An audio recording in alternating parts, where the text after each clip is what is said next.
The key to this modern BlackBerry is how it makes the keyboard relevant in a display-only world.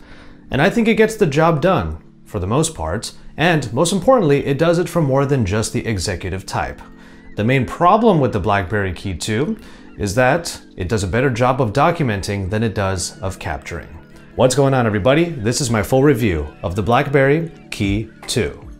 Now, when you set out to make a keyboard for a smartphone, it better make sense. Damn near every button better have a function, or maybe more than one reason for being. The best part of that BlackBerry labor of detail is that it permeates throughout the rest of the phone experience, starting with the design. Ergonomics takes center stage on this device, which is flatter on all sides, sports an easy-to-find power button on the right side, and still manages to fit in a headphone jack. It is clear that BlackBerry is trying to provide an all-around experience. That black version might be a little bit more executive, but I think that the silver finds a proper medium between subtlety and flash. Now, before you hear me gush about the typing experience and the unique experience that is the BlackBerry KEY2, don't get it twisted. Aside from this keyboard, there's no one overachieving feature. The screen is full HD and smaller than pretty much any other smartphone display. And the IPS panel does not get bright enough under daylight situations when you compare it to other panels, which is kind of a bummer because you need to be able to see that screen all the time. Also, there is no always on display. Instead, there's an ambient display that pulses when notifications arrive. Honestly, the display is not really bad at anything, it just isn't particularly special. Now, a lot of people make the argument that the screen size is an immediate deal breaker when the keyboard is factored in.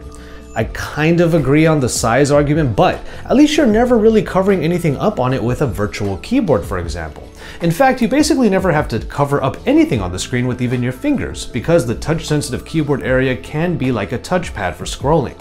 You don't get a ton of screen, but you do generally get to use all of the screen. But this example shows that it's probably no surprise to see that this kind of phone is an exercise in trade-offs. It would be kind of easy to consider the performance a compromise, especially for those looking for raw power. So the Snapdragon 660 doesn't sound as exciting as the top-tier processors in current flagships, but it's got the tools to keep the stutters at bay and speed at a constant, productive pace. And with 6 GB of RAM, popping in and out of apps and making some operate at the same time have both felt pretty great. One particular example that has always plagued me on the KEY1 was having YouTube in the background. Even when just playing the audio, last year's phone would noticeably stutter and slow down when I was trying to work on social media or just write anything at the same time. But on the Android Oreo-enabled KEY2, I can have YouTube playing in a small window, and that was exactly what I did while typing this very script. Now, generally I'm listening to all of that background media with Bluetooth headphones, but the headphone jack brings a proper wired experience. It's nothing special, as there aren't really any options to tweak the sound either. The same can be said for the bottom-firing speaker, which manages to sound pretty balanced and has decent volume. The phone call experience is top-notch though. All calls came in loud and clear, and everyone on the other end noted good quality as well. It should come as no surprise that this phone shines in communication-based activities. One of the best reasons to have the KEY1 returns, and you can be sure that this phone can go the distance. Now, as somewhat of a power user with something playing in the background pretty much all the time, like YouTube, like I mentioned, I can still get about 5.5 hours of screen on time. With more modest usage, I can get over that amount, but that 5.5 hours has been consistent, which is great. Okay, so the part that I alluded to that might be the weakest part about the BlackBerry KEY2 happens to be right here, this dual camera setup. The camera is decent, almost surprisingly so in the way that the KEY1 was. However, there are some real problems with the camera in terms of quality and function that really keep it from being everyone's main shooter. Now, don't get me wrong, some great photos can certainly result, as HDR does try to add a little bit of color and keep the dynamic range serviceable. The portrait mode is pretty clean with mostly good cutouts, but because of the higher aperture of the secondary lens, it definitely suffers in lower light. And a lack of optical image stabilization means that blur can happen in lower light photos. Selfies suffer as well, as the front-facing camera just doesn't really have the dynamic range to make selfies all that great. And the biggest gripe I have in terms of quality has to do with the video recording. Yes, you can record in 4K, but that mode lacks even the exposure slider and more full-featured modes. For example, slow motion can only be captured at 720p. Overall, videos are just decent, but personally, I would not use this consistently as a high-quality vlogging rig. My main problem with the camera is the interface. Certain settings are accessible in the auto mode, while others are only found in the manual mode. For example, why is the exposure compensation not in auto, but if you want to have the simple toggle to go to 2x optical zoom, that is only in the auto control? Clearly, BlackBerry knows that the keyboard is a viable tool for so much of the interface and for all of the productivity, but it seems like a wasted opportunity to not have even more shortcuts programmed into here, except for the A button for setting the auto exposure.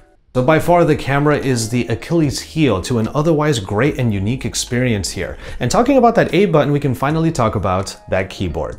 It really helps you just get shit done. Now, the keyboard is used even better than before, the key to fast and accurate productivity. And one of the reasons why is because of this incredible key, the speed key.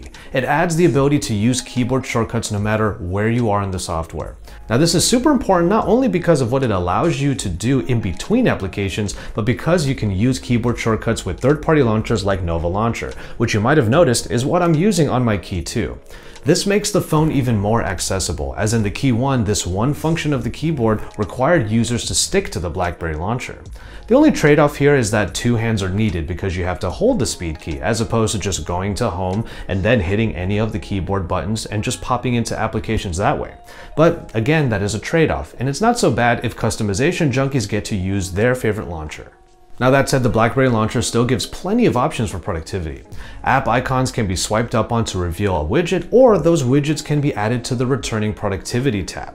And then the convenience key can be programmed with 3 different shortcuts straight into app abilities or just to launch apps. But again, if you really don't want to use the BlackBerry launcher for whatever reason, you can still use those keyboard shortcuts because of the speed key. The space key is where the embedded fingerprint reader is, which makes perfect sense for a keyboard-enabled phone like this. That currency key can be changed so that it is more of a control key. You're able to hold it and then hit A, C, or V for selecting all, copying, and pasting. As far as the keyboard goes, the bottom line is that if you use a mechanical keyboard at home on your computer, you owe it to yourself to try out the KEY2 and its keyboard. So it comes down to this. Who is this phone for? Well, the same audience that really liked the KEY1 will like the KEY2, like myself. But if BlackBerry was hoping to get a whole new audience, like for example, the creatives or anybody that uses the camera in particular, well, they're not really going to get them. But I still vouch for the fact that this keyboard experience and the typing experience on it is second to none.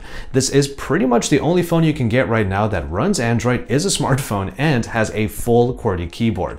And if you want to type for long periods of time, it's just way more comfortable on something like this than it ever has been on a touchscreen, which is my opinion. But obviously a lot of people out there have already sounded off and they just don't buy into the idea of bringing back a physical keyboard. So as a photographer or a vlogger, I would never rely on this camera. But if I'm just writing scripts, responding to emails, doing tweets, or just doing anything that has to do with typing, or even going in and out of applications for multitasking and productivity, this is the phone I'm always going to reach for.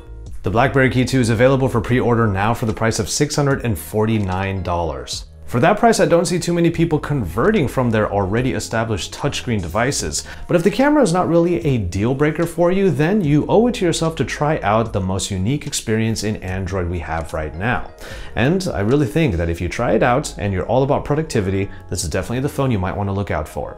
So thank you so much for watching, and I'm going to go ahead and call it on this one. Look forward to more content on the KEY2 potentially over the next week or so. And then make sure you subscribe to my channel so you can see the rest of my content and drop some likes on my video, and also get into the comment sections down below and tell me what you think about keyboards and keyboard enabled phones and of the BlackBerry KEY2 in particular. So I'll call it on this one. Thank you, and remember, enjoy your tea, everybody.